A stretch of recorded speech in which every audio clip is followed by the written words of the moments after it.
Magandang araw sa inyong lahat at ito ang SC News. Isang malakas na lindol ang yumanig sa ating bansa kahapon na kung saan marami ang naapektuhan. Para sa ulat sa lindol, Apple Grace Sinarpida. Maraming salamat, Jeremy. Narito ako ngayon sa St. Christine, Lianga, Surigao del Sur, isa sa mga lugar na malubhang naapektuhan ng lindol kahapon. Sa kabila ng pinsalang dinulot ng lindol, may mga social worker na nagbibigay ng pagkain, tubig at pangunahing pangangailangan ng mga nasalagtak.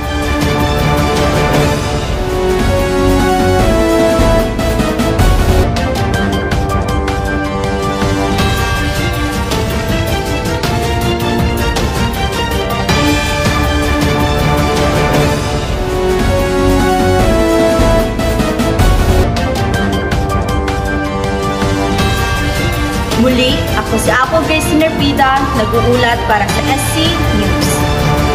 Salamat sa ulat, Apple. Makikita natin ang kahalagahan sa agarang pagresponde sa mga ganitong kalamidad. Para sa mas malinaw na pag-unawa sa ginawang intervensyon, nakapanayam ni Ayan June Kamahalan ng isang social worker. Ayan?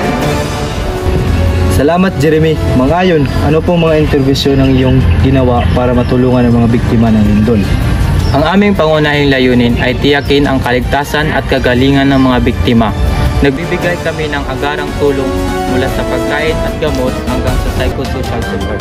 Pinag-aaralan din namin ang pangmatagalang pangangailangan ng mga komunidad upang makatulong sa kanilang pagbangon. Ano po ang iyong nakikitang resulta sa inyong intervensyon?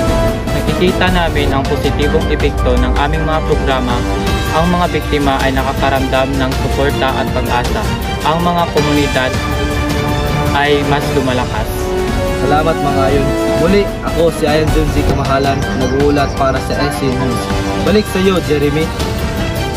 Salamat sa inyong mga ulat, Apple at Ayan. Ang mga kwento ng pag-asa at pagbangon ay napapakita ng lakas ng diwa ng mga Pilipino. Ako si Jeremy Montero, ang inyong kaagapay sa SC News.